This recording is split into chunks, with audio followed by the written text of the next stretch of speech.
Hello, hello, hello. My How are name is, I'm wonderful, and I'm wanting to introduce you. Oh, Let's get started. I'm excited. My name is Raymond Aaron. I'm a New York Times top 10 bestselling author. I'm an adventurer and a serial entrepreneur, and I've been a professional speaker on stage holding lectures and meetings for almost 40 years.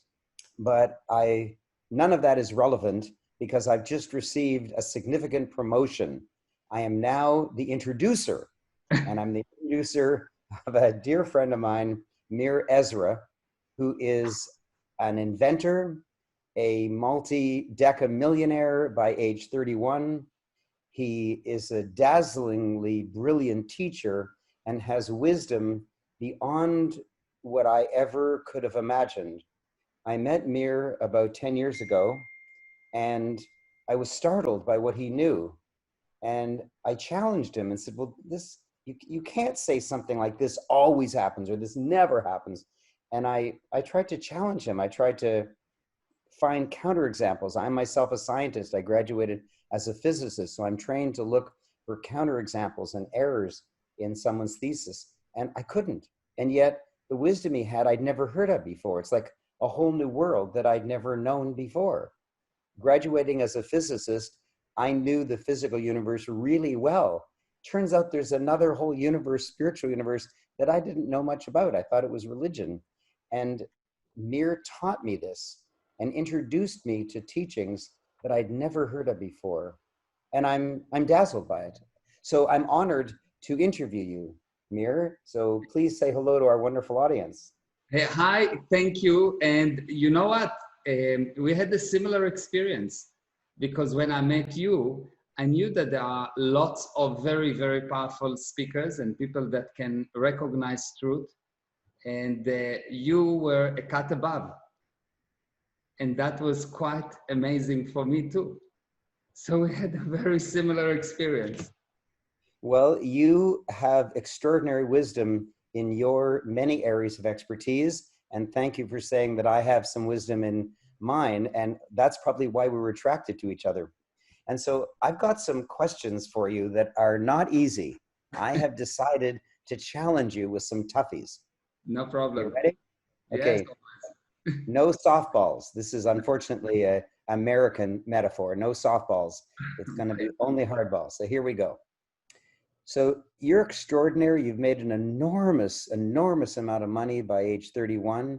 And your teachings are just so impeccable. And every word you say is the absolute, like 1,000,000% truth. It's startling. I've never heard anything like it.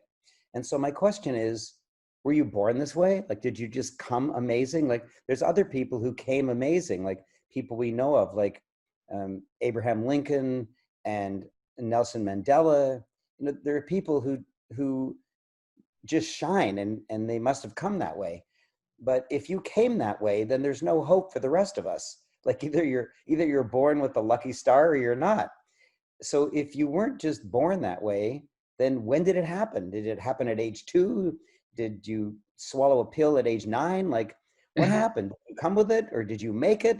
And if you made it yourself, then at what age and how did you do it? Morpheus. I met Morpheus. And he gave me the... what colored pill did you take? Don't remember.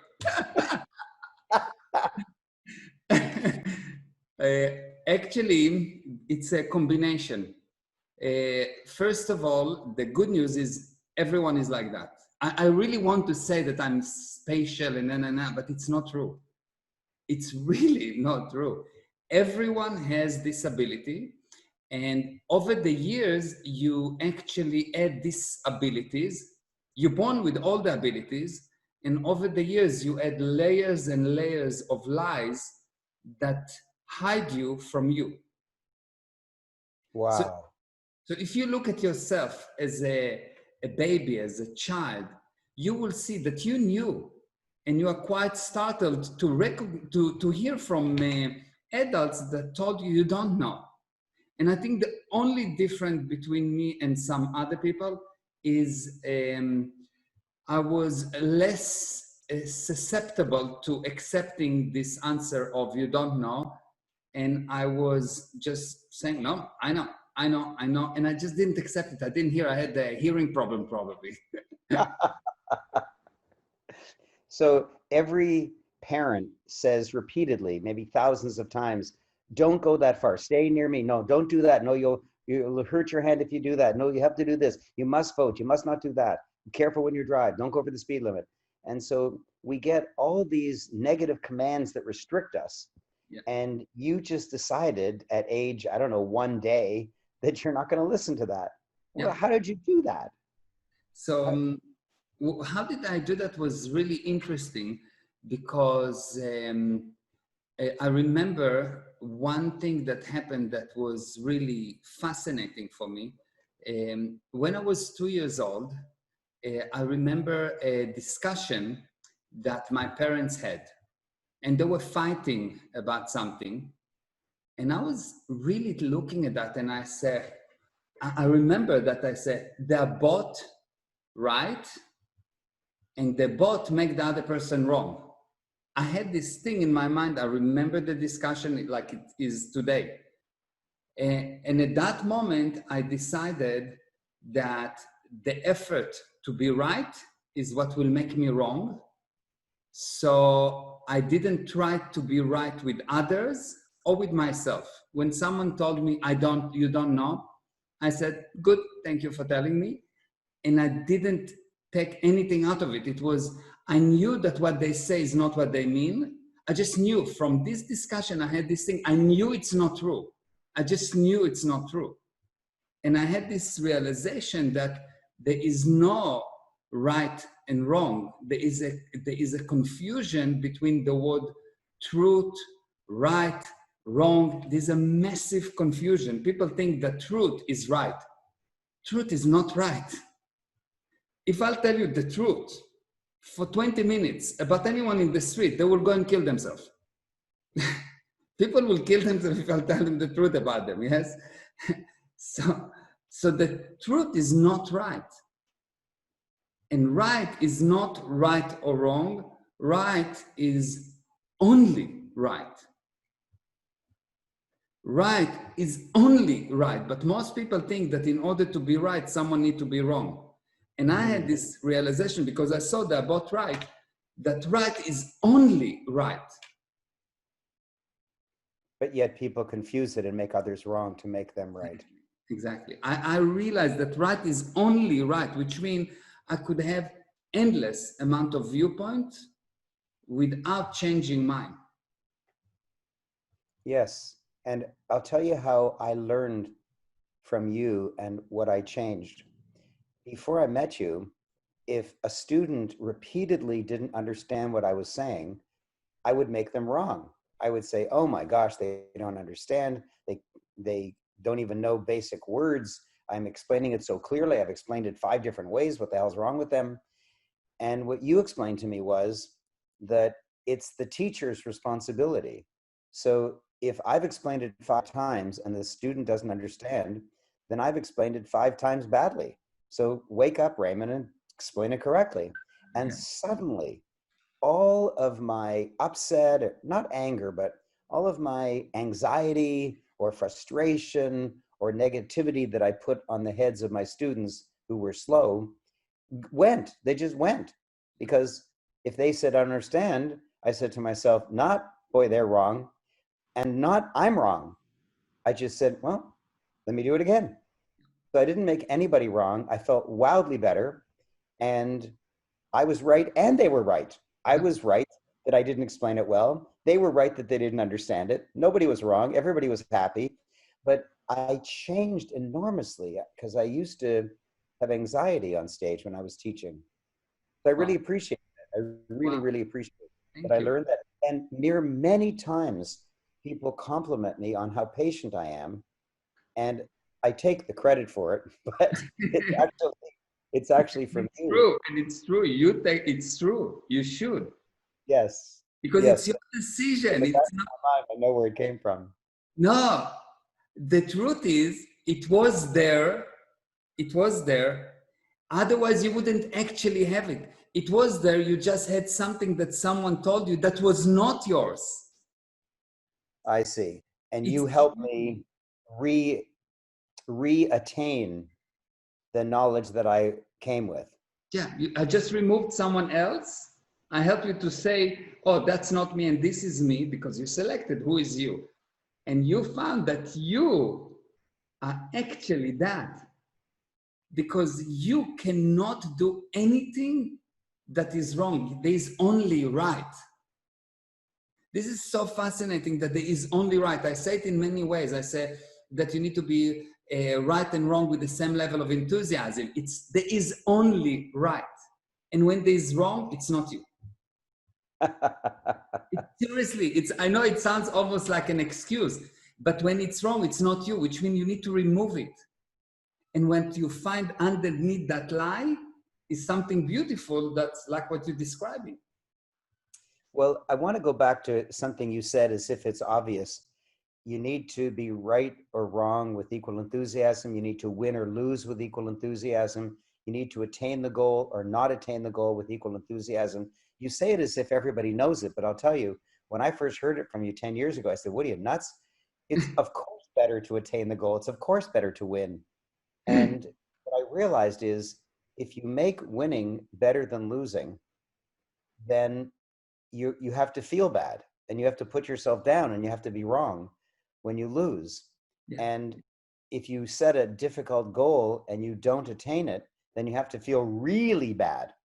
And so I now have the ability, and I don't know exactly when it happened, but it was sometime in the early years of learning from you. It didn't just click in, it kind of oozed in, that I now can set a goal, hope for a particular result, etc., but know and work really hard for it and be committed to it. And if I get it, I'm happy. If I don't get it, I say, oh, doesn't always work. Yeah. And I It was a nice actually, game. say it again. It was a nice game.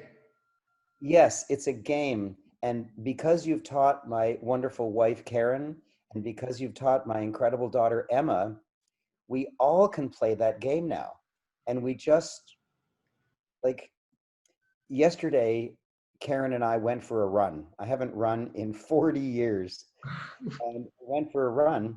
And then later that night, Karen said, "You want to go for a walk?" I said, "No, we've already exercised. I get 1 point for an exercise. I have to get 21 points this month for exercising 21 days. There's no point to go for a walk." And she said, "So expand your game." I said, "Okay." It was just like that. It was so effortless when you see life as a game that you make up the rules for, and everyone's playing their own game, but somehow all the games interact beautifully. I've learned so much, and I would like to just explain it in one sentence to everybody. Everything's a game. There's no right or wrong, but they would have to take years like I took. Yeah. It is quite fascinating that the answer is really simple. If someone will ask me to describe life, to teach someone, to leave one message, that from that message you can conclude or deduct everything, deduce everything, I would say that you, the spirit, is perfect, and anything that is not perfect is not you. But for as long as you allow everyone else to be as perfect as you.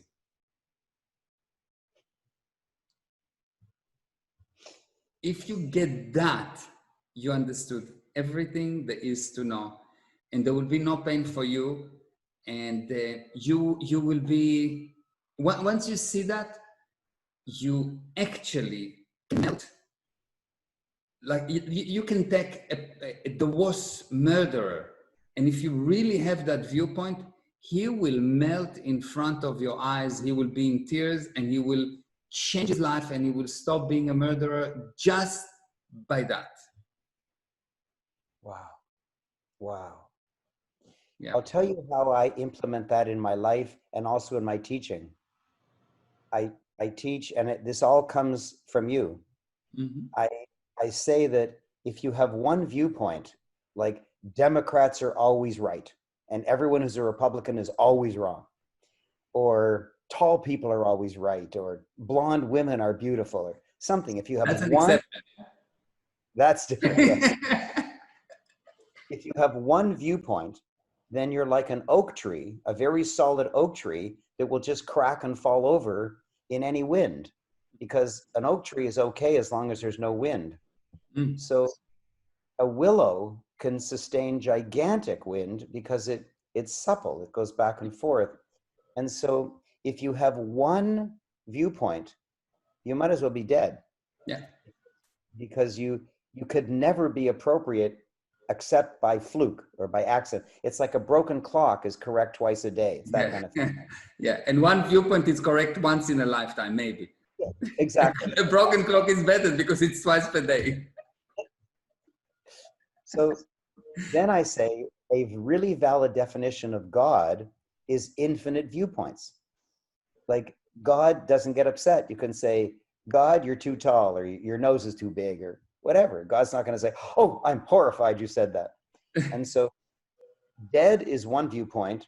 God is infinite viewpoints. So it's better to have more viewpoints. And then I say to somebody, have you ever argued with your wife? Yes. So here's how to not argue. When she says something that you disagree with or that upsets you, think about, if you were born a woman on that day with her parents and her experiences, you'd have that thought. So why bother making it wrong? Don't necessarily change your thinking, just expand yourself to include that. Yeah. So if you are a for sure Republican, I don't know why I'm giving a US political example, I'm a Canadian and you're Israeli, or South African or something. So, well, just kidding anyways. So if you're a Republican and a Democrat says all Democrats are right, then you don't have to give up being a Republican. Just expand your horizon to know that if you were born on that day to those parents with and had those life experiences, you'd be a Democrat and would think that way. And so when Karen gets upset at me, which happens, then I just expand my horizon to take in what she's saying instead of resisting it or fighting it. Yep. And I then bring two people up on stage. No, I bring a person up on stage, typically a woman, and I say, tell me why you're mad at me. I'll be your husband. And then we get into this rage and we're shouting back and forth. So we do it the quote normal way. And then we redo it the way you taught me. And she says, why do you leave your socks on the ground? And you came late and I asked you to get home early. And I said, wow, you're right. I did that. And all of a sudden, she's got no energy. Like the entire argument dissipates within seconds. Yeah. It's really shocking. And so Yeah. I've learned so much from you. Thank you. And I can't believe that everything you say is so valid. Like, I can't find any chink in that armor. There's nothing. Like, you've never once said to me, well, you know, Raymond, you're right. Sometimes it doesn't work. I've never, before I die, maybe I'll hear that from you.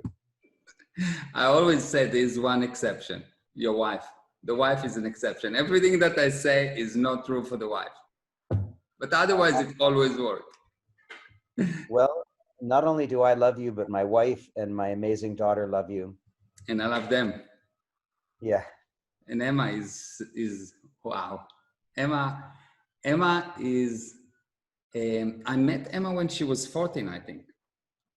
Am I right? Probably earlier than that, because she's 19 tomorrow. Oh, wow. Yes. Happy birthday, Emma. I think I met her when she was 14. If I'm not mistaken, she was 14. Yes, I think 14 or 13, something like that. And something amazing happened with Emma when I met her. I saw her and immediately saw that it's that small age where usually, you know, children, teenagers become cuckoo. I saw the highest responsibility I ever seen in anyone. Oh my gosh. Anyone. And it's not that she was, I don't know, the best student, or I knew her. I didn't even know her. I just saw her. And I just knew that this person has such a high level of responsibility that I never met someone like that. Not at that age and not at any age. I heard about other people, but I never met someone at that level of responsibility. And that was amazing. I remember a very, very funny thing that happened in one of your classes. When people put their hand up, you always stop and you always listen to their questions. But when Emma puts her hand up, you stop like instantly. And she asks such dazzling questions. The adults are always amazed. Well, one time her mother came to pick her up early, and everyone was horrified that Emma was leaving. It's like we lost our leader. And one of them said, Emma, leave us some questions. Like, it was so funny. Like they needed her questions. And Yes. yeah, it was And very she funny. had amazing questions, and always two Yeah, questions. She introduced this thing. I have two questions. She never asked one right. because there need to be a balance. And she's just amazing. She's just unbelievable, really. So you've changed my life in terms of what I know and what I teach and how I interact with my students and my wife and my daughter. And you've changed my wife's life. She's studying from you and studying directly from where you get a lot of your wisdom. And Emma has changed her life. She attended the school that you recommended. It's so trite to say you've changed my life. A lot of people say that, but I know hundreds of ways in which my life and a lot of the people around me are like fundamentally different because of what you've taught.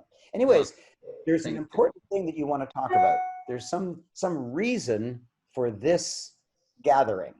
What is it you want to reveal to the audience? What is it that I want to reveal to the audience? I want to tell you that tomorrow, I'm going to tell you something, I'm going to show you something that the truth in what I'm going to tell you is so fundamental that just by listening to it, you will start to know. Oh, wow. You won't need to do anything.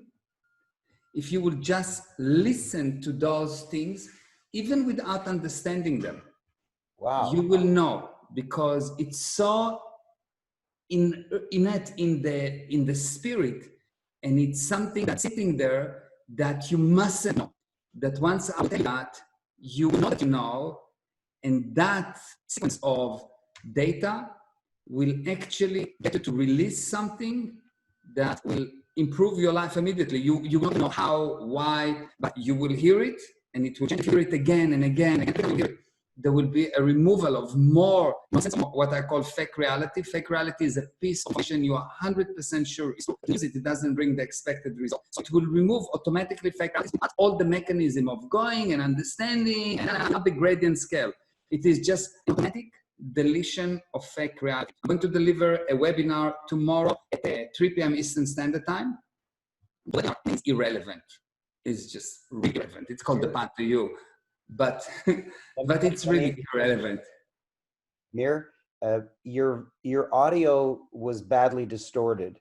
We could hear some of it, not all of it. So let me do my best to repeat it, because my audio is coming through clearly.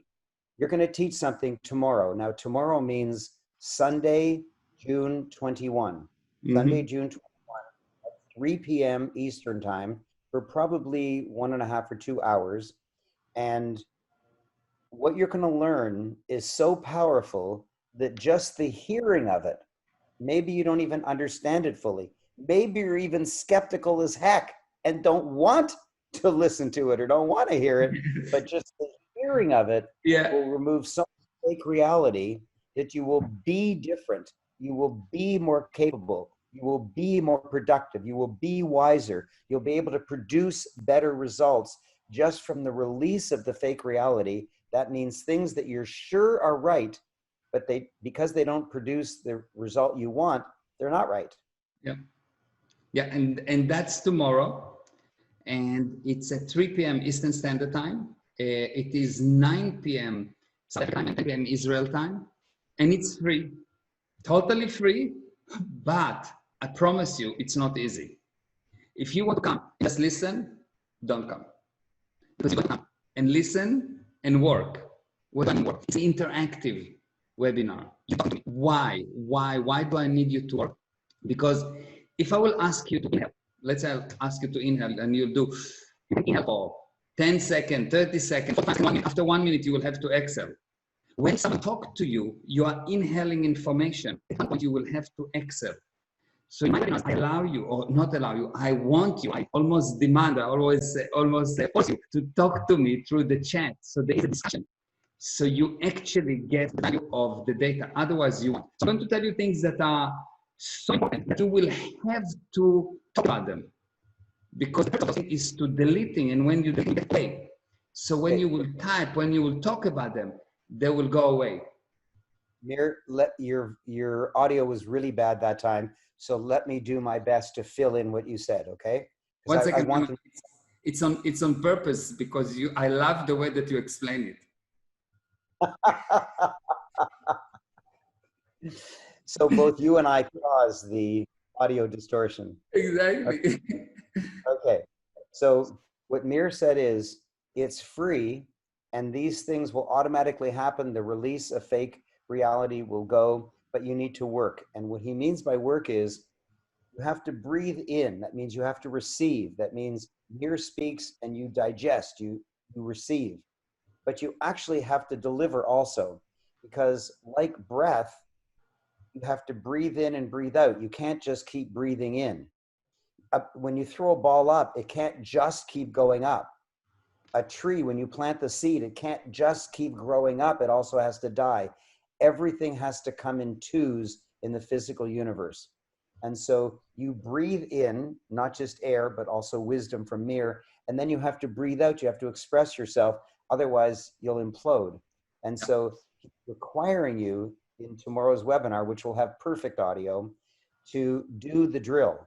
And he will say, he will teach you something, and then he'll say, now, do this drill. And when you do the drill, that's like you're breathing out, you're giving back, you're figuring out how it works for you.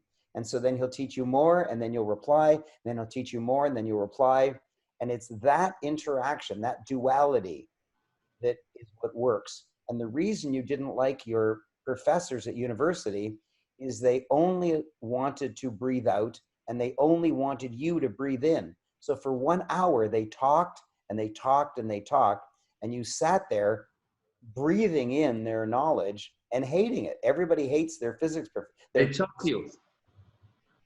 Yes, I studied physics. I loved it.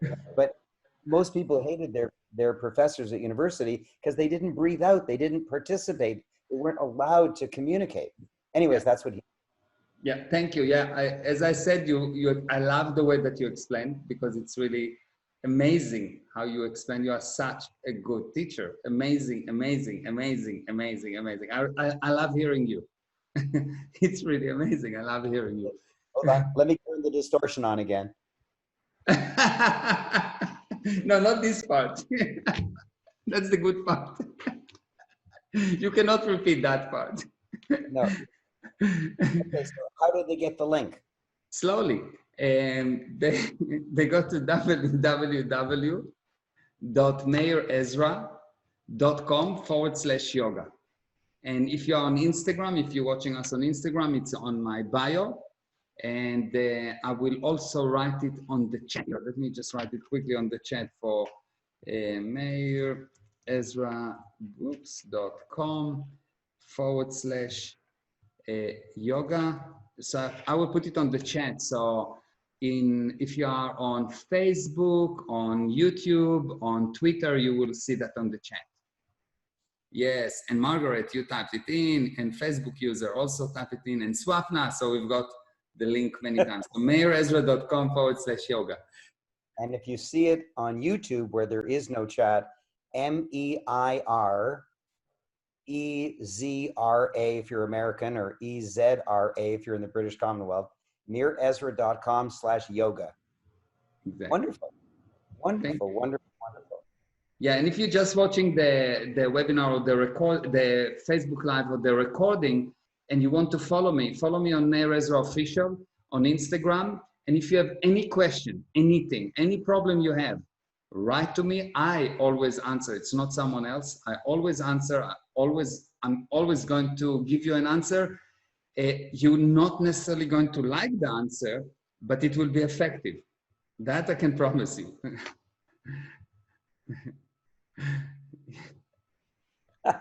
I remember when we first met, Meir, and you said some things that really pissed me off because you were absolutely sure of something I'd never heard of before and couldn't even believe.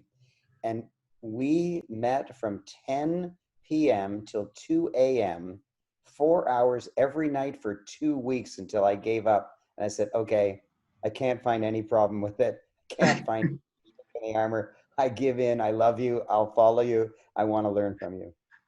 Boy, was I a tough cookie. Yeah, but it was good. It was good because you looked for yourself. You didn't just accept something. You made it your own. Yes. You didn't just take what I say. You actually made it your own. So you came up to your own viewpoint and your own conclusions, because I think how I define learning is not a process of adding data. Learning is a process of deleting data. Mm. And I just help you to delete the data, and then you get to know, because just by me telling you that you need to learn, immediately I make you wrong. Just by you coming to a lesson, even if you are willing to come, it's already I make you wrong, because I hint that you don't know, and it's a lie. I immediately lie because the spirit knows. So the teacher have this issue of making sure that the student have to know that he knows, but being a teacher, you agree to him, you don't know. Yeah, it's a tough job. It's a tough job to make students right, but also to give them knowledge, but not too much, because they have to breathe out. And you also have to get them to understand that they already know it. You're just getting rid of the wrong stuff. Very interesting. Yeah, so that's And viewpoint of you know. my dear loving wife is here. She may not want to go on the screen, but did you We have a do want question? to have the screen. No. Do you have a question? Oh, yes. Karen is an official audience. Wow, she's on the audience. Hi, Karen. Let me say hi to everyone. I see Margaret and Swapna and Carol Fleming. Wow, Carol, how are you? And Marcel, hi. And Steve and Pedro, hello. And probably there are more people here. Let me see up. Yes, and Raymond, hi, Raymond. And yes, another Raymond. And Previn Patal and Nomi, hi. Wow, so many people. Gilly and Janelle, we have a lot of people here. And Tressa, shoulders, hello. And whoa, and Anastasia, hi. So nice to see everyone. Thank you for joining. There are a lot of people and a lot of comment. And Lizzie, and wow, lots of people. And Lisa, hello, Lisa Phillips and Aaron. Very nice to see everyone. Thank you. Let me tell you how important Meir's presentation is at 3 p.m. Eastern, Sunday, June 21. It's my wonderful daughter's 19th birthday, and we asked her what she wanted to do for her birthday, and she said attend Meir's workshop. Wow. So wow. she's coming to our home before 3 o'clock to attend your workshop. That's what she wants to do for her 19th birthday. Wow. She's amazing. I love her. Her mom will be here, and Karen and I will be here, all learning from you, because we would like to see our false data just vanishing from our mind. Yeah. It's going to be amazing. It's really amazing. This thing that I'm teaching is I came up with a way of teaching that I tell you things that okay, so for something to be in your mind, you need to have a doubt about it. For you to have something in your mind, you need to have a doubt about it. Because the only thing for something to stay, it has to contain a question mark. Otherwise, it will be totally truth, and truth do not have continuation. Right. So to have something in your mind, you need to have a doubt about it. Now, the mind is, believe it or not, is composed, or what's hold the mind is composed of a specific phrases that if you will actually get the person to look at the phrase on one side and eliminate one side, the plus side of the phrase or the minus side of the phrase, the doubt will go away. Ah. So by saying the phrases, by saying the thing, so a problem is force, counter force, so it's sitting there in your mind. And if I will say, oh, look, this is what happened, this thing will have no more force. And the mind goes away. And when the mind goes away, when you are going out of your mind, you're actually becoming you. It's weird, I know. But when you lose your mind, you gain you. Wow. When you Wow. lose your mind, you gain you. Now, when you're listening to this, you may not know exactly what Meir is saying. And I sure didn't when I met him almost a decade ago, but I've had these experiences. I've had the experience of a trouble in my mind from my entire life, like from age 4, a significant trouble, something that keeps bothering me daily. And I had the experience of it actually vanishing and going away because a phrase was caught in my mind, and I was able, through a particular process, to just have it vanish or just not be there. Yeah. And I've had those experiences. It's amazing. It's really amazing. It's really amazing. And the key here that there will be, most people think that in order to succeed, you need an effort, because people enjoy an effort. So they look for ways to put effort. Really, people enjoy effort. That's why people do kite surfing and running and doing all of those things with the body, because people enjoy effort. And they enjoy it so much that they put it also, because there's not enough effort, so they put it in places where then when they don't want the experience, but they want the effort. So they're willing to get the bad thing because the face is nice. You know, you marry a lady that, you know, she's a bad news, but she has a good face. So you take the good face and you get the bad thing. So you want the effort, you want the good face. The way I notice it is that people are embarrassed to earn a large amount of money with no work. They feel it's not right. Yeah. And I'm saying, hey, I'll take it. I don't That's mind. because you're Jewish. I do work hard and you work hard. And sometimes I make money from working hard. And sometimes money just comes to me and I'm quite happy for that. Yeah.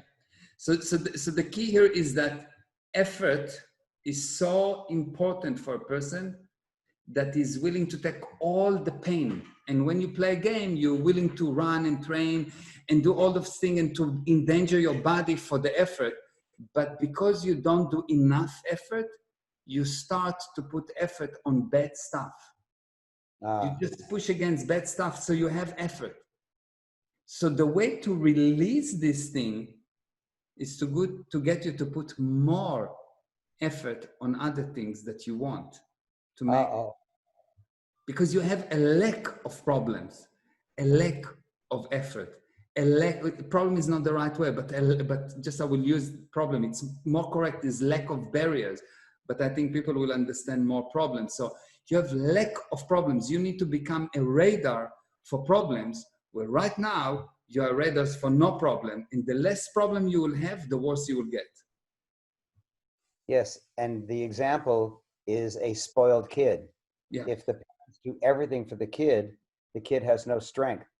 But if the kid had to overcome huge barriers and overcome, I don't know, racial prejudice or being handicapped in some severe way, then those are the amazing stories that rivet our soul when we see it in a movie of someone overcoming gigantic barriers and becoming stronger for it.